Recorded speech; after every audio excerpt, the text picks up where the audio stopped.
Hello everyone! Kasaba ng bibingka naman sa kawali ang ating gagawin ngayon. Napakasarap at napakalambot po nito. Kaya naman, meron po ako ditong isang balot na kasaba. Frozen po ito. Itinuo ko na lang 450 grams at sinamahan ko na rin ng isang piraso ng itlog. Actually, kasaba pwede po kayong gumamit ng fresh. Sinamahan ko na rin ng 1/2 cup na coconut cream. Pwede rin kayong gumamit dito ng fresh din po. Ginamit ko kasi nasa lata at 1/2 cup na condensed milk. Ang condensed milk naman, pwedeng plant-based ang inyong gamitin kung medyo bawal tayo sa mga sweets at nang ma-enjoy naman natin ang mga kakanin natin. Sa mga nagtatanong po kung saan pwedeng mabili yung sugar-free, plant-based na condensed milk, available po ito sa ibang mga grocery stores at pwede rin po sa Amazon. So ayan, meron na po kayong bagong tip para sa ating paggawa ng kakanin kung kayo ay bawal yung matatamis. Haluin lamang po natin itong mabuti at ngayon naman ay sasamahan din po natin ito ng melted butter. Ang melted butter naman po ay at least 2 tablespoon lamang ang ating kailangan. Pwede rin po ang melted margarine. At meron din pong mga plant-based na ganito. So, kung medyo concerned po tayo sa ating health, yung mga plant-based po, sugar-free ang ating gamitin na mga ingredients.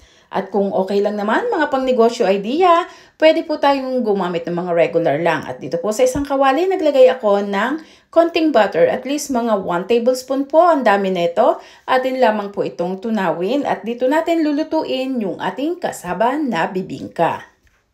Ang apoy naman po natin dito ay sa medium low heat naman ilalagay. Kumbaga kung ang kala nyo is 1 to 10, dun lamang po tayo sa number 3. At saka natin ilagay na dito yung ating kasaba mixture. So ayan lamang po yung mga ingredients natin kailangan. At higit sa lahat, hindi na po natin kailangan ng oven para tayo ay makapagluto ng bibingka.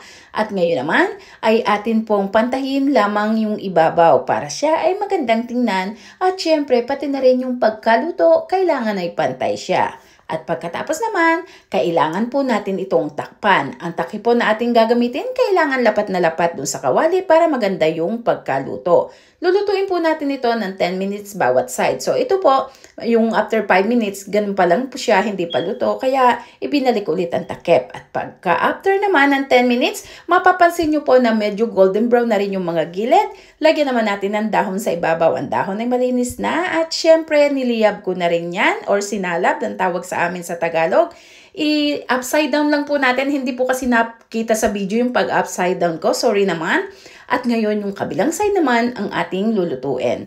Iluluto lang din po natin ng 10 minutes yung ilalim. Siguraduhin lamang po natin na lutong-luto itong ating kasaba na bibingka. Dahil kapag kasaba po, kailangan dyan talaga is sigurado tayo na lutong-luto. At ngayon naman, i-check na natin yung ilalim kung okay na siya. Kapag okay na, ay isunod naman natin ang paglalagay ng cheese. Pwede po kayong gumamit ng kahit anong brand ng cheese ang inyong paborito.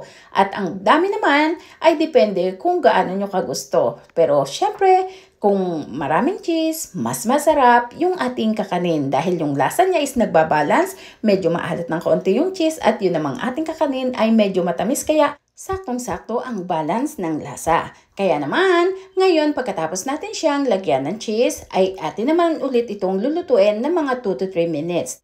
Takpan lamang muna po ulit natin para yung cheese ay makikita natin na medyo nagme-melt ng konti at dumidikit sa ibabaw ng ating kasaba bibingka. Kaya naman, ito na naman ang isang panibago nating kakanin sa kawali. Kaya kung umabot kayo sa part ng video ito, comment lamang po sa baba kung kayo ay taga saan para kayo naman ang babatiin ko sa next upload natin.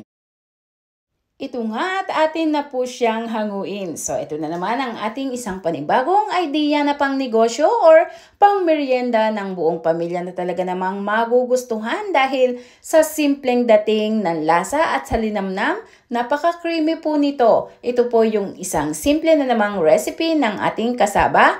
Ilang ingredients lamang ang ating kailangan at pwedeng-pwede itong magustuhan ng mga chikiting, pambaon or pwede nating ihanda sa kahit anumang okasyon. So, ayan, kitang-kita nyo po yung loob niya. Ganito po yung itsura niya.